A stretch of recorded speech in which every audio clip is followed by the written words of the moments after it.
Bienvenidos a ¿Por qué estoy aquí en la tierra? Soy el pastor Miguel Rodríguez de la iglesia Palabra de Vida en Whittier, California. Le estamos grabando desde aquí, desde nuestra congregación, de nuestra iglesia. Y le damos la bienvenida. Me da mucha alegría que usted haya sacado su tiempo para estar hoy aquí en el video número 4 de nuestra campaña. Estamos muy contentos con el progreso que hemos estado viendo. Hemos escuchado muy bonitos testimonios. Si usted tiene algún testimonio que quiera compartir por medio de YouTube, si usted nos está viendo por YouTube, puede ir ahí a la página de YouTube y dejarnos un comentario del progreso o de la bendición que ha sido para usted esta campaña. También puede ir a la página de Facebook, nos busca con Palabra de Vida, Iglesia Palabra de Vida, ahí estamos nosotros, Iglesia Pentecostal Palabra de Vida, y ahí nos puede encontrar en Facebook. También puede tal vez dejarnos un mensaje, si usted tiene algún testimonio, algo que le ha impactado de la campaña, del progreso de la campaña. Bueno, y hoy vamos a empezar con el video número 4 y ya hemos aprendido nuestro primer propósito, que fuimos creados para complacer a Dios, y eso se llama adoración. Ese fue el primer propósito. También hemos aprendido el segundo propósito, que fue que fuimos creados para pertenecer a la familia de Cristo, y a eso le hemos llamado compañerismo. Y bueno, hoy vamos a aprender el tercer propósito por el cual Dios nos creó. Y ese tercer propósito es que fuimos creados para ser como Cristo.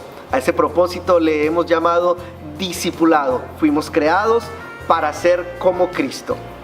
La palabra discípulos significa un seguidor de Cristo.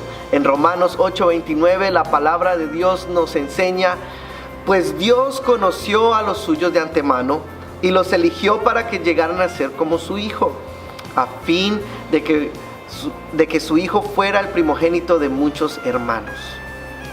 Entonces, cuando Dios se manifestó en carne, su propósito fue darnos un ejemplo de cómo vivir para que nosotros pudiéramos llegar a ser como Él, como ese ejemplo que Él nos dio.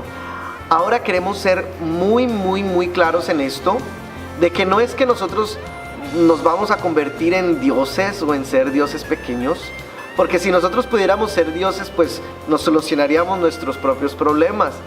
No estamos hablando de eso. Estamos hablando de que nuestro carácter, nuestra forma de ser, de pensar, de actuar, que todo esto llegue a ser como Jesucristo fue aquí en la tierra. En Efesios 4:5 dice: en cambio hablaremos la verdad con amor, y así creceremos en todo hasta parecernos más y más a Cristo, quien es la cabeza de su cuerpo, que es la iglesia. Imagínense esto tan importante, ir creciendo poco a poco hasta llegar a ser como Cristo. ¿Por qué? Así como nuestro cuerpo humano toma tiempo en crecer, de la misma manera el proceso de crecimiento espiritual, el parecernos más como Cristo, es un proceso que dura toda nuestra vida. Mientras estemos vivos, hay espacio para seguir creciendo.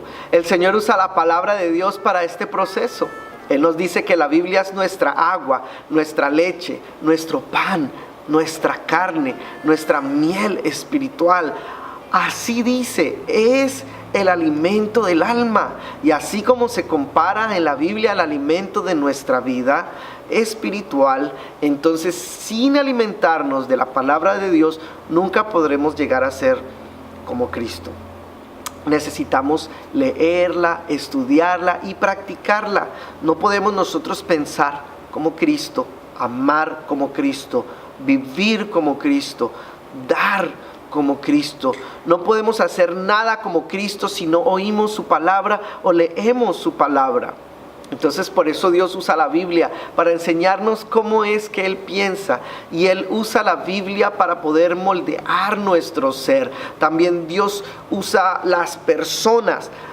Por medio de las personas nosotros empezamos a ser moldeados. Eso ya lo hablamos la clase pasada, de la importancia de pertenecer a la familia de Cristo, y hablamos todas las formas en que la familia de Cristo nos ayuda a crecer. Pero hoy vamos a estar hablando de tres cosas que parecieran ser negativas, que parecieran malas, que a lo mejor en algún momento renegamos contra Dios por estar pasando una situación de las que vamos a estar tratando. Pero son tres formas en las que Dios nos va moldeando a parecernos más como Él. La Biblia dice en Romanos 8:28 que ahora bien sabemos que Dios dispone todas las cosas para el bien de quienes lo aman, los que han sido llamados de acuerdo a su propósito. Mire lo que dice ahí. Dios dispone. Dios dice, voy a usar todo lo que ocurra en tu vida para hacerte más como Cristo. Voy a disponer de todo método para llegar a hacerte como yo, dice el Señor. Ahora, no es que Él cause las cosas, porque hay problemas en las que, y seamos sinceros, la mayoría de los problemas uno mismo se los busca. Pero también hay problemas en las que otras personas lo tratan de meter a uno. Y no es que Dios cause estos problemas. Dice que Él usa todo lo que nos pase, todo lo que Él pueda disponer, cada oportunidad en nuestra vida, Él la usa para moldearnos, para nuestro favor, para nuestro beneficio.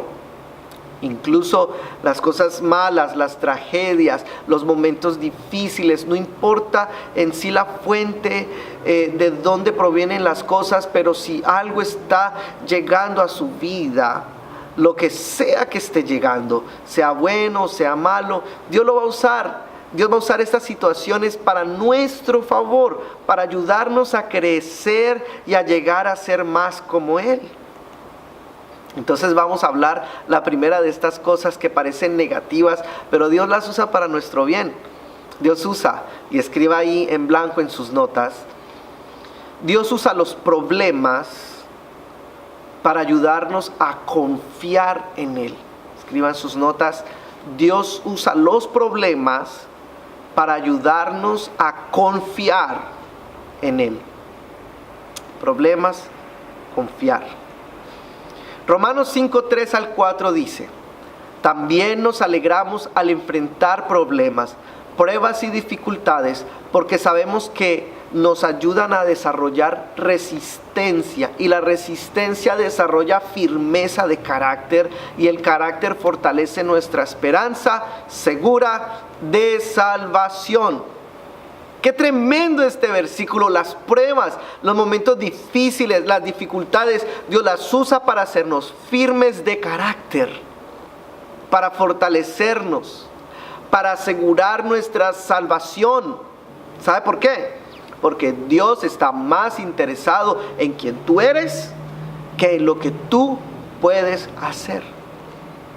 Él está más interesado en lo que tú eres que en lo que tú haces. Me explico, tu carrera no te la vas a poder llevar contigo, no. Tu carrera no, pero sí tu carácter. No es tanto lo que tú haces, sino lo que tú eres, lo que tú te vas a llevar. A veces nos preguntamos, ¿pero por qué a mí? ¿Por qué estoy pasando esto? Recuerda que tu propósito en la vida no es tu comodidad, sino que es ayudarte a llegar al cielo. Por eso dice, asegurar tu salvación. A veces vamos a pasar momentos difíciles y algunas veces yo pienso que vienen situaciones como para recordarnos que este no es nuestro destino final, que tenemos que poner la mirada en lo que Dios ha preparado para nosotros. ¿Por qué? Yo quiero que escriba en sus notas, cada problema tiene un propósito. Cada problema, ahí en sus notas, cada problema tiene un propósito. ¿Cuál es ese propósito? ¿Cómo así que cada problema tiene un propósito? Claro, el propósito es hacerte como Jesús, crear carácter en tu vida, para que podamos ir al cielo. Jesús sabía lo que Él iba a enfrentar cuando Él llegara a la cruz. Él sabía por qué no solo era sufrir la tortura humana, que fue algo demasiado difícil de llevar, pero también era esa carga del pecado que Él iba a echar sobre sus hombros. Él sabía que él iba a sufrir, y la noche antes de morir, ¿sabe qué hizo él? Se reunió con sus amigos, sus discípulos. Quiero que pensemos en esto por un momento, porque Dios manifestado en carne, el Dios todopoderoso, el creador de los cielos y de la tierra, cuando estuvo aquí en medio de nosotros hace 2000 años, cuando Él tomó ese cuerpo de carne para venir aquí a la tierra, aunque Él todavía tenía poder para hacer milagros, prodigios, mucho poder, Él con su voz mandaba que los vientos y que el mar se calmaran. Pero la noche antes del día más difícil de su vida, Él se reunió con su grupo pequeño, con su célula, con su grupo de amistad, y les dijo: oremos juntos, oremos juntos. Eso me pone a pensar, ¿sabe qué? Que si el Dios Todopoderoso necesitó un grupo pequeño cuando estuvo en la carne, ¿cuánto más nosotros? Por eso yo le animo que después de que se acabe esta campaña, siga con su grupo pequeño. Usted necesita un grupo. Yo como pastor necesito un grupo. Y tengo un grupo para que me ayude en los momentos difíciles. En Marcos 14:34 dice: es tal la angustia que me invade que me siento morir. Y les dijo: quédense aquí y vigilen. Noten esto, les dijo: tengo una angustia tan grande que siento como que me voy a morir, de la ansiedad tan fuerte que siento, de la preocupación, porque Él sabía lo grande y difícil que le esperaba, los azotes, los clavos, las espinas. Pero en Marcos 14:36 Él decía en su oración: Abba, Padre, todo es posible para ti. No me hagas beber este trago amargo, pero no sea lo que yo quiero, sino lo que quieras tú. Qué lección tan grande que nosotros debemos aprender aquí, porque Dios te va a pasar por situaciones que no quieres pasar, y está bien decirle: Dios, esto no me gusta, o Dios, esto no lo puedo.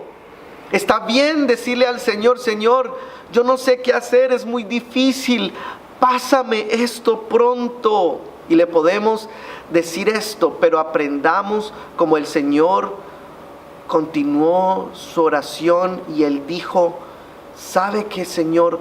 Yo ya no aguanto, pero yo no quiero que sea mi voluntad, sino la tuya. Yo voy a hacer lo que tú me digas. Yo voy a hacer tu voluntad, porque yo sé que todo es posible contigo. Él nos está mostrando un ejemplo a seguir. El confiar a Dios cuando sentimos que ya hemos tocado fondo, y van a llegar momentos donde vamos a pasar esos getsemanís de nuestras vidas, esos momentos de preocupaciones y angustias, porque Él estaba orando en un jardín que se llamaba Getsemaní. Y van a llegar momentos de esos en nuestras vidas. Usted va a pasar momentos de Getsemaní, cuando va a estar en una situación tan dura que usted quiere que Dios lo saque de ahí. Tal vez usted está pasando por esa situación en este momento, con su familia, tal vez su esposo, su esposa, sus hijos. Algo está pasando, algo económico, no sé, pero recuerde lo que Dios nos enseñó. Y si Él mismo lo hizo, pudiéndose librar del sufrimiento porque era Dios, pero Él dijo: no, que no sea mi voluntad, sino la tuya.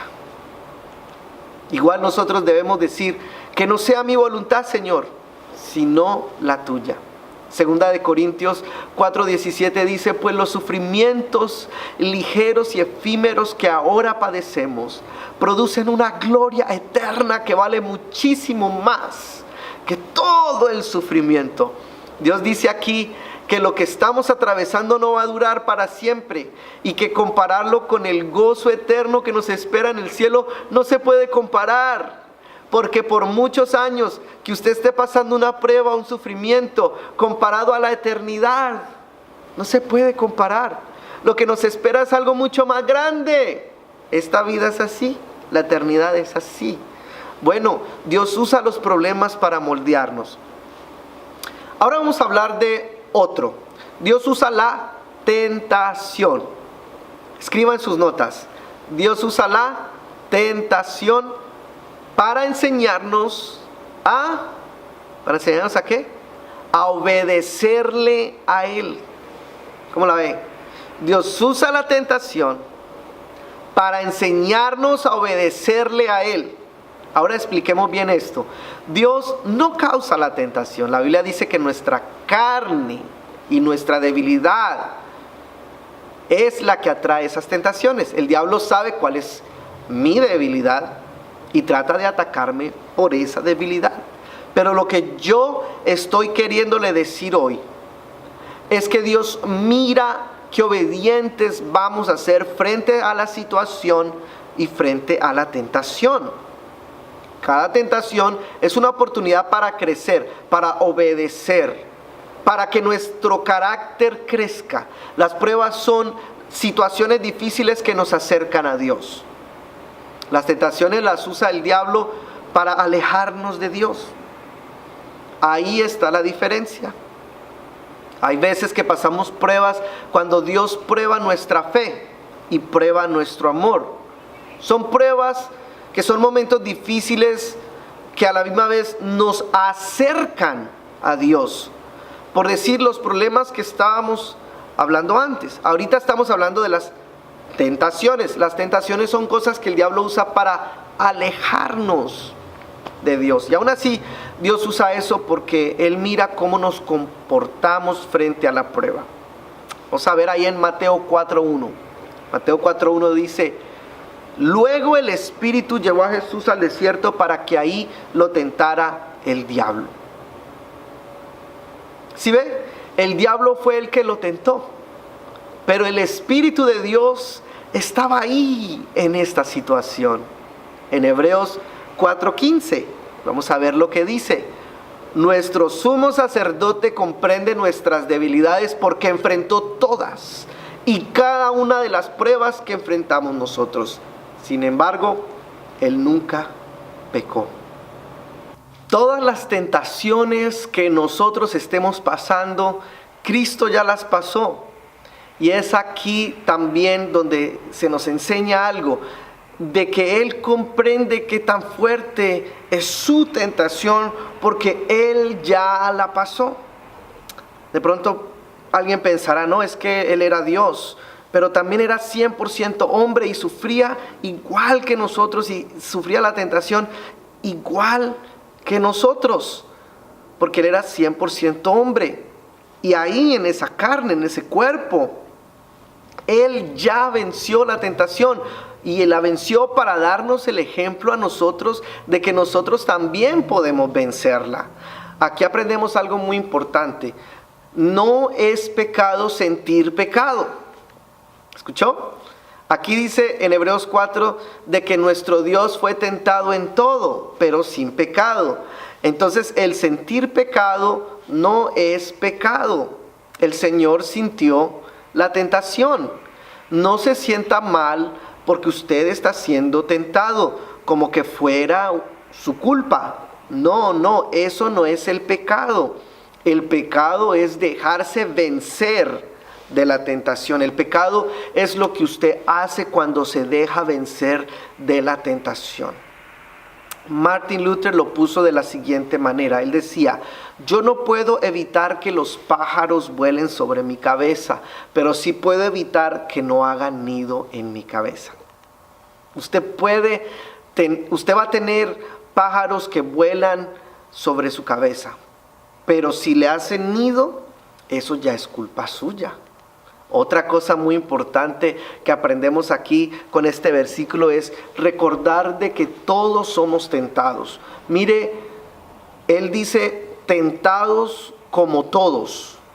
¿Sabe por qué es importante aprender esto? Porque a veces nosotros pensamos que somos los únicos en ser tentados.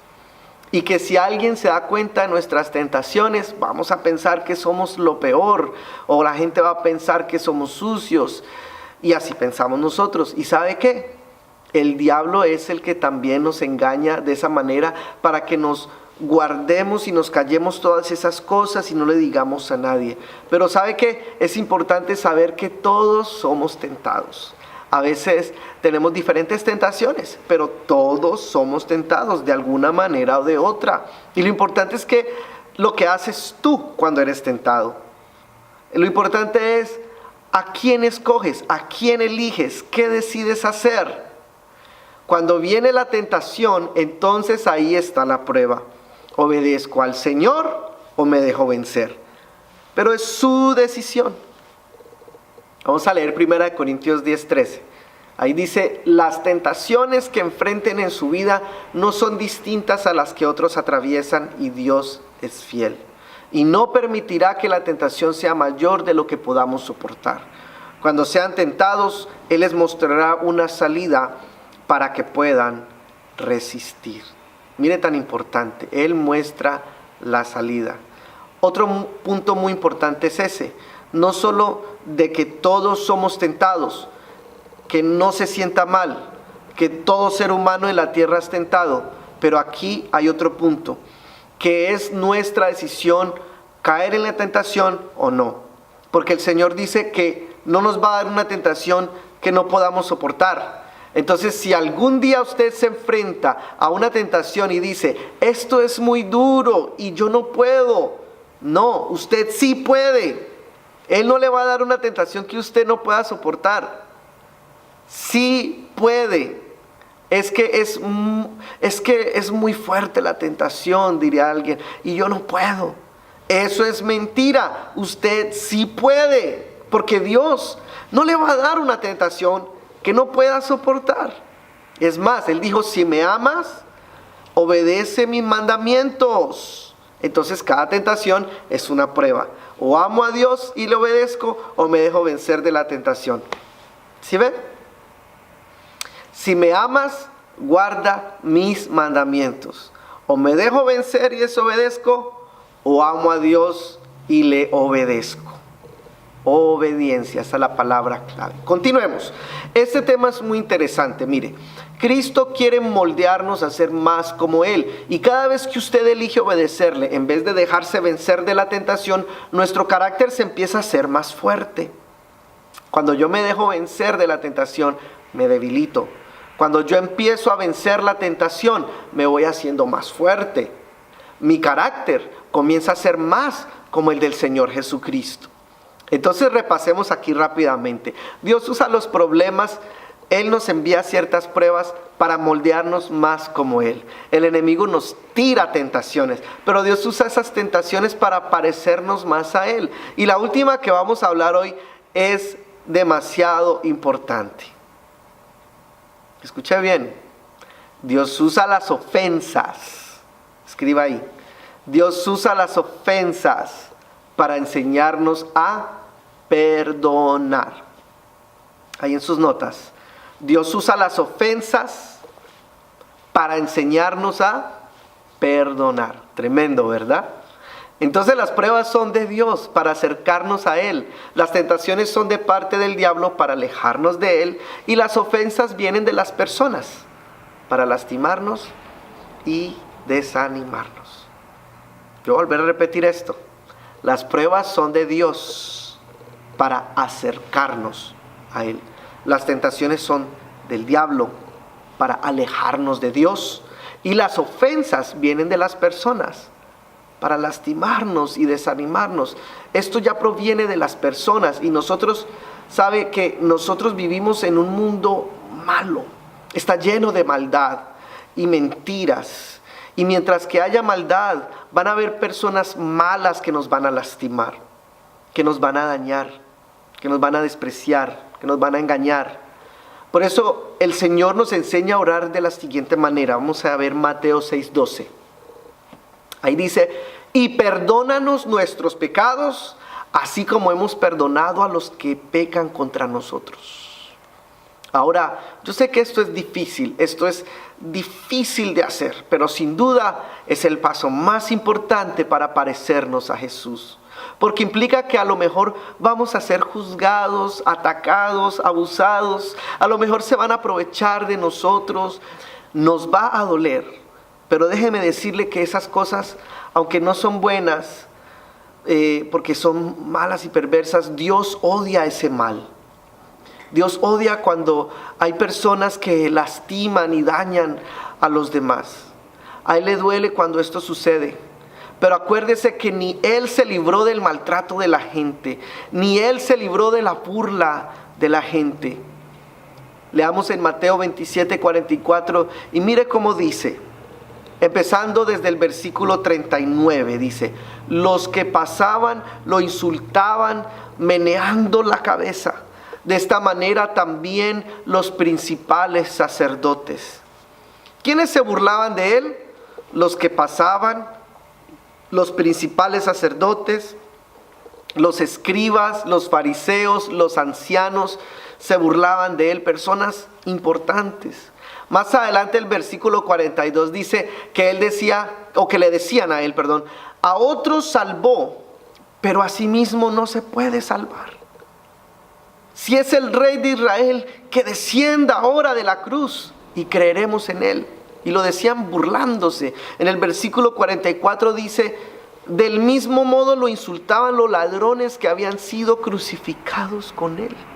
Imagínense, todo el mundo, la gente, los líderes religiosos, la gente importante, gente que de pronto hasta habían hecho algún milagro en Él, también los ancianos y hasta los ladrones que estaban al lado de Él siendo crucificados, todos se burlaban de Él, lo escupían, lo insultaban, le aventaban cosas. Era algo fuerte, era un abuso emocional, físico, y sobre todo que se lo dijeron cuando Él estaba ahí en la cruz, en su peor momento de su vida, en el momento donde más necesitaba apoyo, donde más necesitaba ayuda, donde más necesitaba comprensión, unas palabras de ánimo. Ahí vivió Él todo esto. Y cuando Él estaba en la cruz, ahí, en esa cruz, ¿cuál fue la respuesta de Él? En Lucas 23:34 dice: Padre, perdona a toda esta gente. Ellos no saben lo que hacen. No saben lo que hacen. Qué ejemplo a seguir frente a la burla, frente al rechazo. ¿Podríamos nosotros hacer este tipo de oración? Deberíamos, si queremos ser más como Cristo. Primera de Pedro 2:23 dice: cuando lo insultaban, no contestaba con insultos. Cuando lo hacían sufrir, no amenazaba, sino que se encomendaba a Dios, que juzga con rectitud. Dios es un Dios juez justo. Encomendémonos a Él. Que Él sea el que nos defienda. Nuestro trabajo para ser más como Cristo es perdonarlos a ellos. ¿Qué hizo Jesús? Los perdonó. Es que uno no puede aprender a amar a alguien si no ha sido lastimado por alguien. Pero eso a veces, por eso a veces Él permite que esas personas nos lastimen. Dios no está causando eso. Él no está diciendo: vaya, lastímenlo. No, la gente es mala y nos va a lastimar tarde que temprano, sea quien sea. Alguien dice: no, pero que me lastime un desconocido, pero un familiar, alguien cercano, alguien de la iglesia, eso duele. Sí, claro, por eso duele más, porque si es alguien entre más cercano, más duele. Pero es que Dios está usando esta ofensa para moldearte. Él puede protegerte y ponerte en una cajita de cristal, pero eso nunca te va a hacer crecer, nunca te va a hacer madurar y nunca vas a aprender a amar de esa manera. Él permite esa ofensa para ver cómo vamos a reaccionar nosotros. A ver si nosotros vamos a poner en práctica la palabra o nos vamos a dejar llenar de resentimiento. Esto es tan importante. Yo quiero que escriba ahí en sus notas: recuérdate que Dios te ha perdonado. Escriba en sus notas: recuerda que Dios te ha perdonado. Dios te ha perdonado. En Efesios 4:32 dice: sean buenos y compasivos con otros y perdónense mutuamente como Dios los perdonó a ustedes en Cristo. ¿Qué significa esto? Que Dios no te va a pedir que perdones a alguien más de lo que Él te ha perdonado a ti. Si cuando a veces uno le dice: yo no sé si perdonar a fulano, yo no sé si perdonar a fulana, pero uno se acuerda cuántas veces Dios lo ha perdonado a uno, cuántas veces Dios me ha sacado de tantas cosas, cuántas veces le he ofendido yo y aún de cosas peores y Él me sigue perdonando. Otra cosa que aquí es importante recordar es, y escriba ahí en sus notas, Dios está en control. Dios está en control. Recuerda que Dios está en control. Dios lo usará para el bien de tu vida. Eso es lo que Él hizo con Josué. Él perteneció a una familia disfuncional. Imagínese si usted está teniendo problemas en su familia. Imagínese lo que le pasó a José, que sus mismos hermanos lo vendieron como esclavo. Cuando era esclavo, falsamente lo acusaron de violación y lo metieron a la cárcel, su mismo patrón. Estuvo en la cárcel muchísimo tiempo y aún siendo él una persona muy fiel. 40 años de su vida de tragedia, de dolor, de esclavitud, de cárceles. 40 años en su vida arruinados por sus hermanos y solamente porque le tenían envidia. Él no sabía por qué estaba pasando todo eso, por qué tanto sufrimiento. Pero al final de los 40 años, el Señor lo saca y lo hace el segundo hombre más poderoso del mundo. Lo usa para salvar a millones de personas que se iban a morir de hambre si no fuera por Él. Es más, antes de que viniera el hambre a la tierra, Dios se la reveló y se la mostró a Él. Porque cuando uno aprende a perdonar y a estar en el plan de Dios, Dios le revela los planes de Él a uno también. En Génesis 50:20 dice, ustedes pensaron hacerme mal, dijo José a sus hermanos. Pero Dios cambió este mal en bien para hacer lo que hoy vemos, para salvar la vida de mucha gente. Ustedes me querían hacer daño, dijo José, pero Dios me ama y me cuida y me guarda. Un fundamento tan importante para el que quiera vivir una vida con propósito es que Dios usa los problemas, las tentaciones y las ofensas para hacernos más como Cristo. Entonces, yo quiero que hagamos algo importante hoy. Reconocer que Dios está en control. Tengo problemas, Dios está en control. Estoy pasando por tentaciones, Dios está en control. Pero me ofendieron, me hirieron. Dios está en control. Y terminemos con este versículo en Romanos 8:17.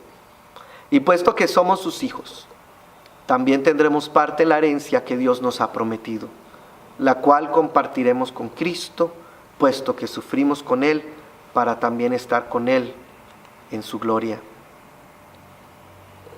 Algún día vamos a estar con Él en su gloria. Y vamos a vivir por la eternidad con Él. Pero Él dice, si quieres participar conmigo en mi gloria, participa también conmigo en mi sufrimiento. Yo creo que sí podemos, porque Cristo lo logró. Nosotros también podemos. Pablo lo logró, Pedro lo logró, el apóstol, todas esas personas. Muchas personas hoy en día, miles de cristianos lo están logrando. Usted también puede. Vamos a amar a las personas, aun las que nos lastiman, especialmente a las que nos lastiman. Vamos a perdonar hoy a aquel que nos está haciendo daño. No importa si no le está pidiendo perdón, usted perdónelo, porque Dios lo hizo por ti. Vamos a hacer una oración. Señor, Dios Todopoderoso, yo te doy gracias por tu palabra, por tu presencia, por tu espíritu. Gracias, Señor, por lo que estás haciendo dentro de mí. Señor, hoy he aprendido que mi propósito es ser más como tú. Hoy he aprendido, Señor, que tú a veces usas los problemas, a veces usas las tentaciones y a veces usas el sufrimiento de otras personas, las críticas, los ataques. Pero, Señor, todo esto es algo que está obrando en mi vida para favor de mí, para hacerme más fuerte, para moldear mi carácter, Señor Jesús, para darme la fuerza para que yo pueda perseverar, para no volver atrás, para ser valiente en medio de las pruebas. Dígale, Señor, que yo pueda dejarme moldear por ti, que yo pueda, Señor, aceptar lo que viene como tu voluntad para mi vida, para mi crecimiento, para mi desarrollo, Señor. Oro, Señor, por aquel que me ha ofendido, por aquel que me ha dañado, y lo perdono dentro de mi corazón, lo perdono, Señor. Líbrame de todo resentimiento, líbrame de todo dolor que me hayan querido causar, y perdónalos, Señor, así como yo también los he perdonado.